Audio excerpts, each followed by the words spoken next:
Well, welcome everyone. My name is Jason Barnes, and I'm the Chief Operations Officer here, and I just love talking to people who are looking to solve problems. And today we've received a request from a fairly large number of our clients to learn how to better track and understand a single topic, which I'll introduce here in just one second.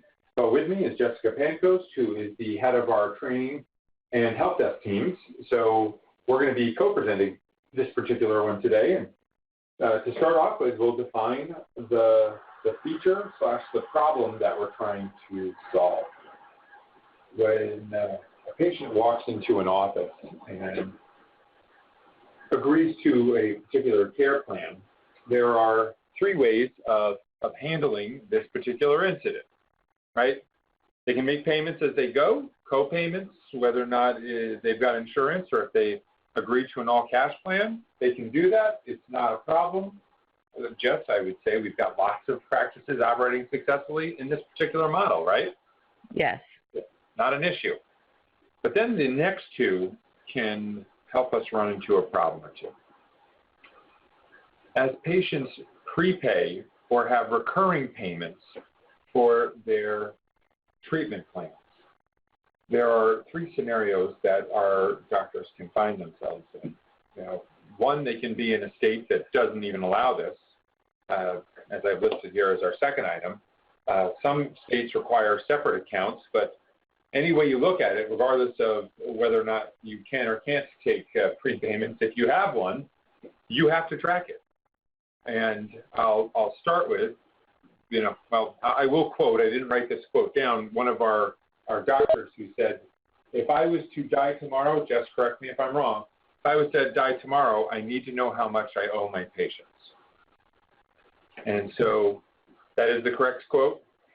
Yes, or rather, this is how much the staff needs to give the patients back, as he'd be dead. So good, excellent clarification. So today we're talking about escrow accounts.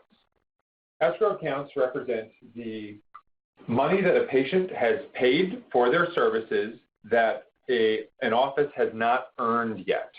So today we're going to talk about not only why you should do it for good accounting practices, but some of you might have real legal motivation to actually do this. I know in the state of New Jersey, prepaying for, let's just say, any type of service can be illegal. So you have to really watch what you're doing.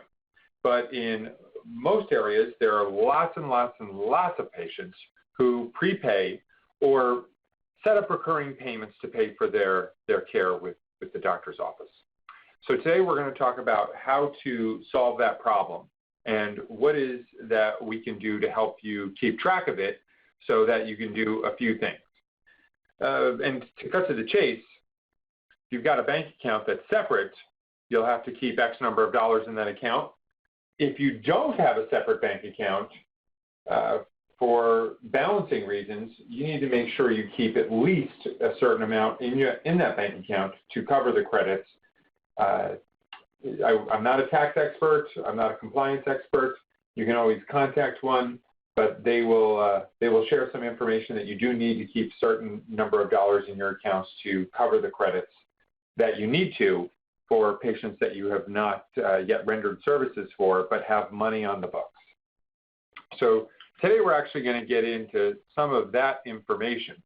So I will get over here. This is our demonstration account. There's not much information to show right here, but we've got a number of reports that will help people actually look information like this up. So in our reporting menu or drop-down that anyone would have access to, we've got practice, and we have a care plans drop-down that will allow you to access a whole bunch of other things. In this particular case, there are lots of different ways to keep track of the finances for any individual patient or group of patients. Our best practice recommendation is that every single patient will have a care plan if you plan on seeing them more than once. You can look up balances. You can see what the expectations are, which will help you forecast what your revenue for the following month would look like. So it's a great tool. But for this one, care plan escrow report, this is the one that we utilize to help you as a practice figure out how much cash you need to have on hand should a patient do one of three things. Patient decides not to have any additional care, even though they've prepaid, you'll have to have a policy on refunding dollars. Most of the time you have to give it back. If a patient discontinues care, you'll have to have a policy if they don't contact you. If you have $400 of their money, how are you going to know how long you can keep this money, whether or not you have to send it to them in a check? You'll have to check with a compliance expert on that. Here we're going to show you how to track those dollars. So I have ran this for a practice for 2 different time frames. So in this particular time frame, we have, and I will make this a little bit larger for everyone to be able to see, 2 date ranges, January 2nd through today, February 3rd, looking at only our active clients. When I total this, and I'm going to make this real big so that we can see it, it's saying that I have on my books $21,629.90 of patient money that I need to keep in my bank account to make sure that there is absolutely no way I've earned this money, and if somebody comes looking for it, I have to be able to give that money back. Prepayments are excellent for a number of reasons. Number one, obviously, it commits a patient to care and allows you to provide a discount, but it usually ensures that they'll keep coming back for a long, long time.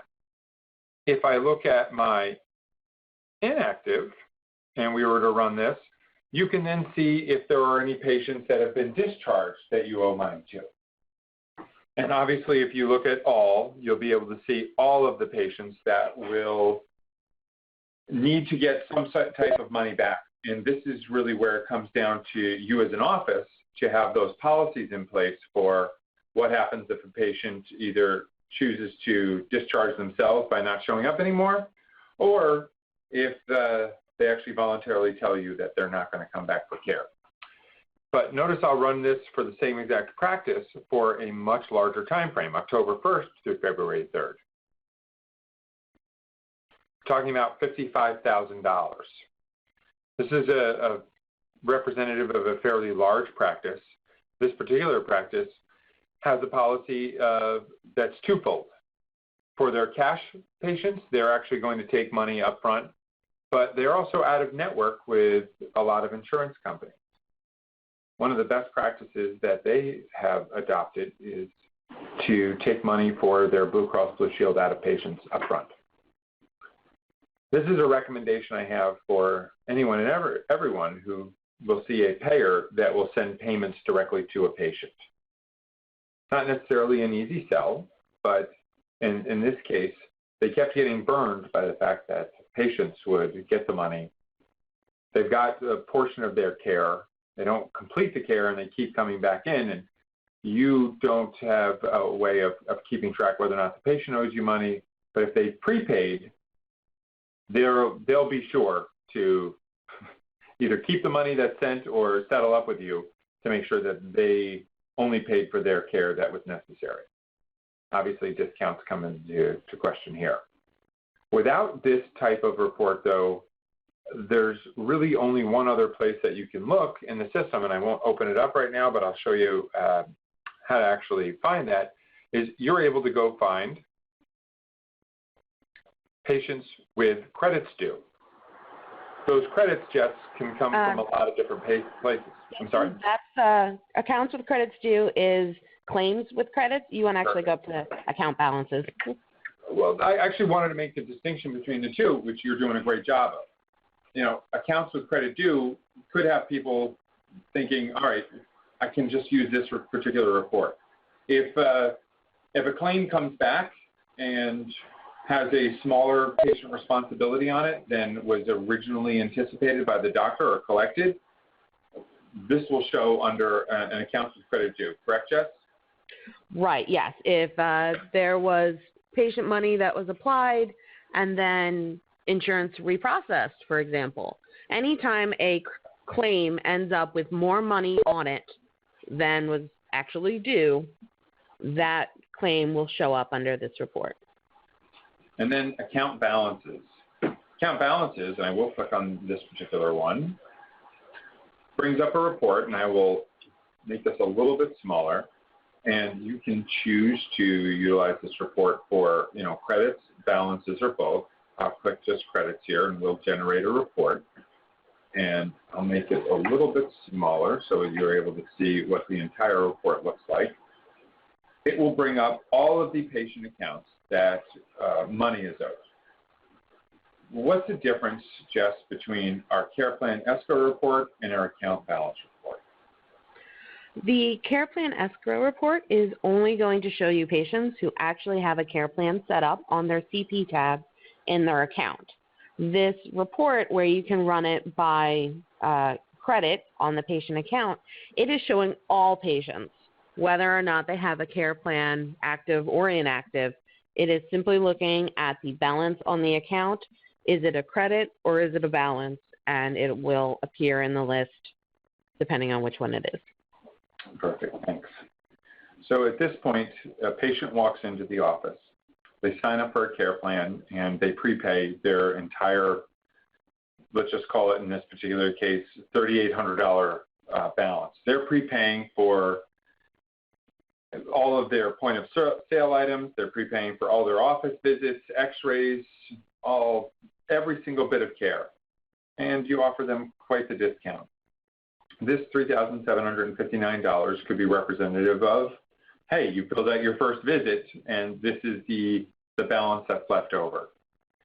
If you put them on a care plan, just what is the benefit of tracking this on a care plan rather than here? Well, tracking it on a care plan, having that care plan, it commits them to coming in and seeing you. If they pay up front, it's just, here's your money, we're paying for 20 visits, whatever. They got no documentation kind of reinforcing how many visits they should be seeing to get their care. And really, it allows for better tracking of where that money is supposed to be used on the care plan escrow report, because it also shows you how many visits they've had, how many are left in that care plan, and that type of detail, so you can really track that patient's care. Awesome. I'll add just one thing to that answer, Jess, is on a care plan, the amount that you charge per visit and the amount that you actually collect per visit, and that difference is automatically tracked and automatically done for the office. So the right amount will be credited to that individual visit. It's a great way to add standardization and consistency to the amount of money that's going to be applied from that, and sometimes very large credit on the account to the care plan. If you choose to track it this way and you don't have a patient on a care plan, it is simply going to apply any claim that hits patient responsibility to the balance. And so you really rein in your control if you choose to do this all through care plans. And that's my recommendation to any office who wants to actually track these numbers.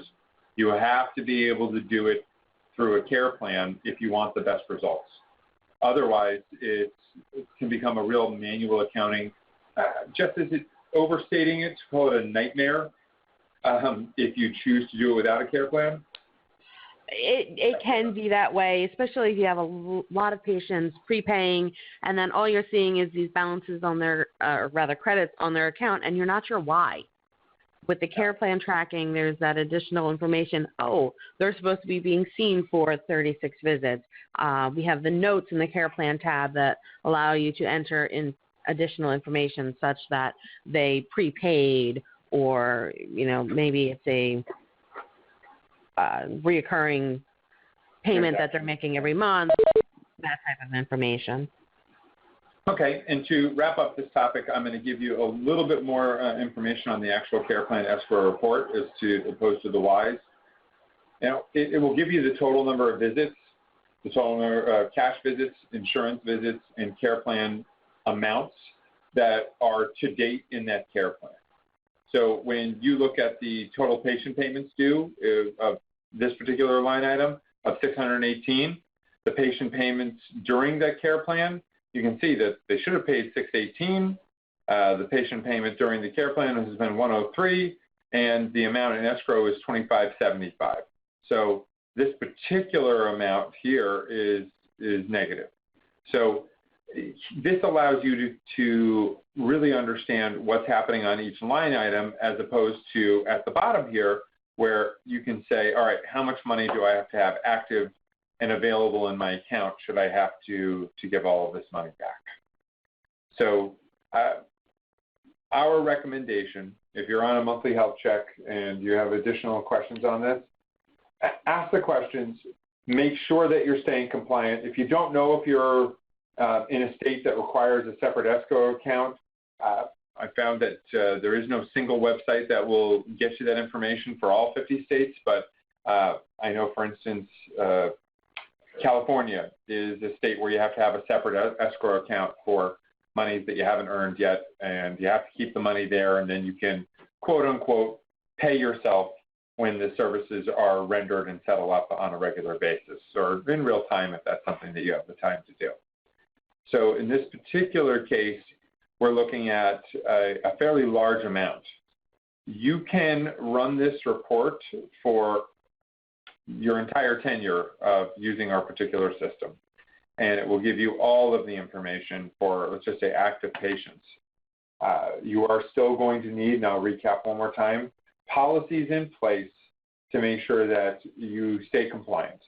Those policies have to include, if somebody discharges themselves, how do I handle getting their money back to them? What is considered a good faith effort?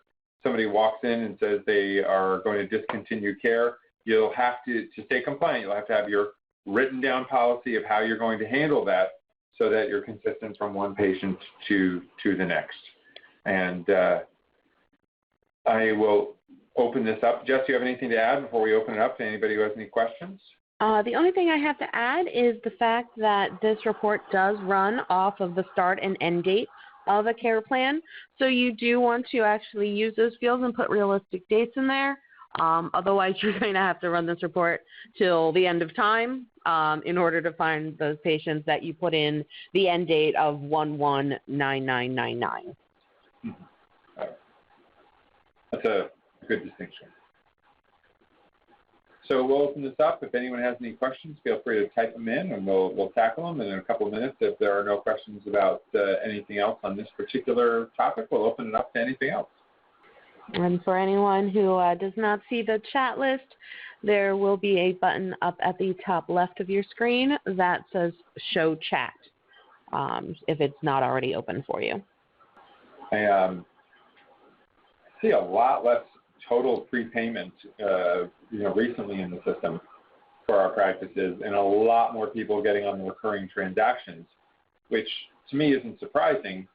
But the one thing I have noticed is how many providers have actually started taking out-of-network Blue Cross Blue Shield payments up front from patients. That we see happening regularly now, which I'm super happy about, because I saw a lot of providers missing out on good Blue Cross Blue Shield payments because they went to the patient and never collected. Right. I've heard of a couple of instances where the patient paid their copay up front, but then they got paid by insurance, and it was difficult to get that money from them. So again, we'll open this up to any other questions that you might have, and we'll do our best to answer them, and make sure that if we can't answer them, we at least have a follow-up in place. The care plans in general, though, with these balances, with those that do prepay, Jess, a lot of them have re-signs, right, where the entire amount wasn't used because X number of visits were missed, and this allows them pretty easily to look at. And then when somebody's re-signed, right, then they can say, all right, we'll apply this money that's already sitting there to your next care plan, and we'll keep you coming, whether or not it's a wellness plan or, continued acute care. I know that this report has been run a lot for preparing for re-signs and helping doctors understand which patients, still have money so that they can have a little bit more information, because when you're actually speaking to the patient, you actually have to physically remember to go look at the account. And this is just a good way of preparing for upcoming re-sign visits for those patients that need it. All right. If there are no other questions, then we will end today's webinar. Jess, I'm not missing any, am I? No questions have been written in. All right. Well, it's 2:27, so we'll hang out for a couple more minutes then. And if there are no questions, then we'll end. All right. Sounds good. Well, Jess, if there are no other questions, I'll thank you, and we'll end for today. All right. Well, no questions, so thanks for coming, everyone, and we'll see you next time. Thanks, guys. Bye now.